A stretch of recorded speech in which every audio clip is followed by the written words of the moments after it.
Hello, everybody, and welcome to Reviews That Don't Matter with Jessica Hitt. My name is Jessica Hitt. On today's episode, we are talking about the first of the trilogy of Taylor Sheridan movies that have come out in the past couple years, and that is Sicario. Now, I have been meaning to watch these Taylor Sheridan trilogy of Sicario, Hell or High Water, and Wind River for a long time now.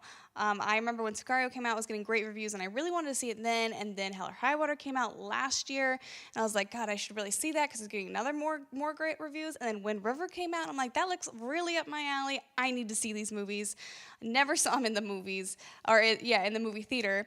And so I decided finally I was going to either rent them on iTunes or find them on Hulu or Netflix, and that's exactly what I did. I found Sicario on Hulu. If you have Hulu, you can definitely watch that, and I would recommend watching it. This movie is great.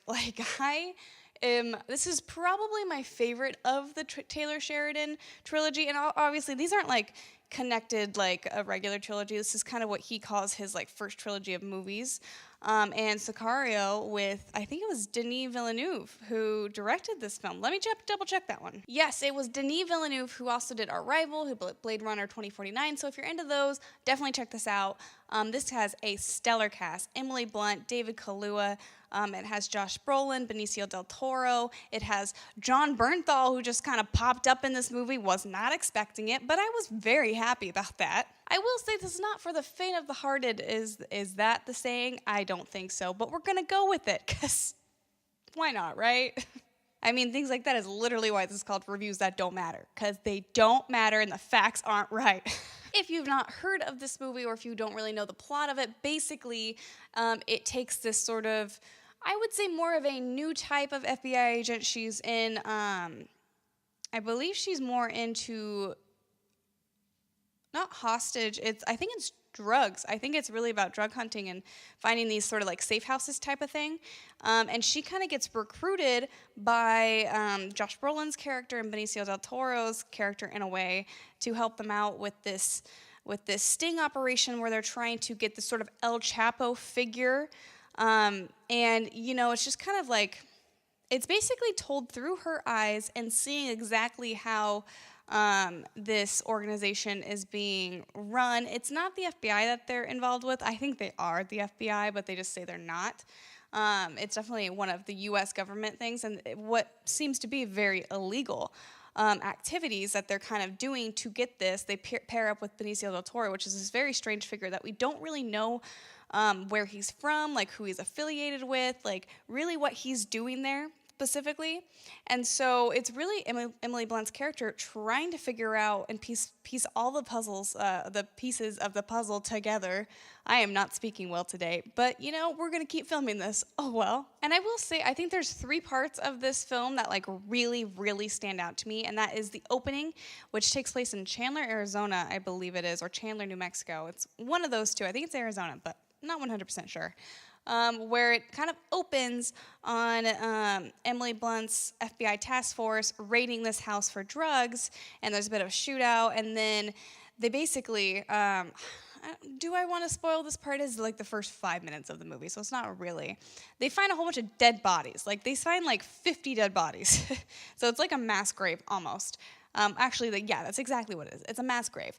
And so that's kind of how Josh Brolin's character meets with, of course, Emily Blunt's FBI character. I don't know their names. I'm sorry. Whatever. Anyway, and then the second scene is this really intense scene where they go down to Mexico for a little bit to get a person who I believe is like the brother of the main El Chapo figure.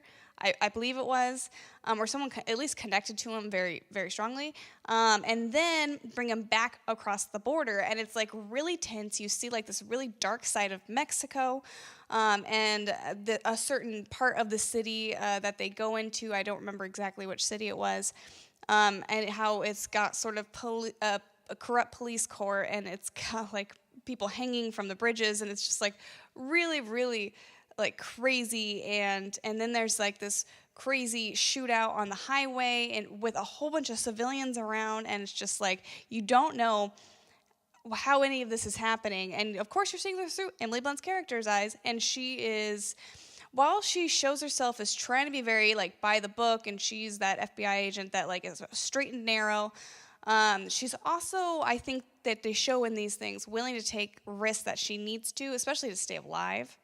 And then the third one is pop-up John Bernthal scene, who I did not know was in this movie, but you know what? If you watch my reviews, you know I love John Bernthal so very much. I think he's the best working actor today, and I might be in love with him.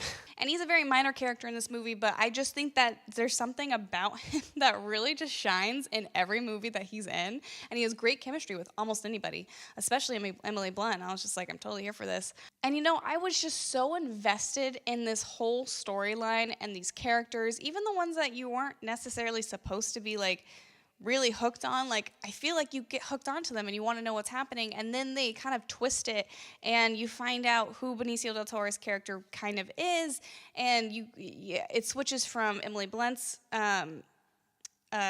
sort of character to his character towards the end, and seeing his perspective on things.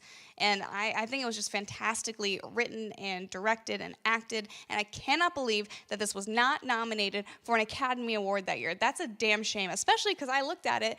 You can nominate 10 movies for the Academy Awards Best Picture, and they only nominated 8. And it is absolutely insane that they did not decide to nominate Sicario. I don't have any clue why. I think if Sicario came out today, it would be nominated real fast, especially with, you know, the name that Taylor Sheridan and Denis Villeneuve have put out for themselves. And I think that's completely well-deserved. I think that Denis Villeneuve, I have not seen much of what he's done. This is the first movie I've seen that Denis Villeneuve has done. I'm trying to see Arrival.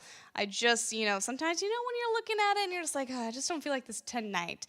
But I will watch it, I promise that. And I haven't seen Blade Runner 2049 because I never saw Blade Runner, and I felt like you kind of needed to see the first one to get invested in the second one. So I really did not do well for the movie. I mean, a lot of people were like me. They didn't see the cult favorite movie from the 80s or whatever. Anyway, what I'm saying is all of these things that Denis Villeneuve does always gets rave reviews, so I think he's really earned it. Taylor Sheridan, from the 3 movies that I've watched, I think he deserves all of the accolades possible. I cannot believe that he has not been nominated for a best screenplay or any of that kind of stuff. And especially for this movie. Like, this movie is just like so interesting and well done, and it's hard to watch at times, but you can't stop watching it.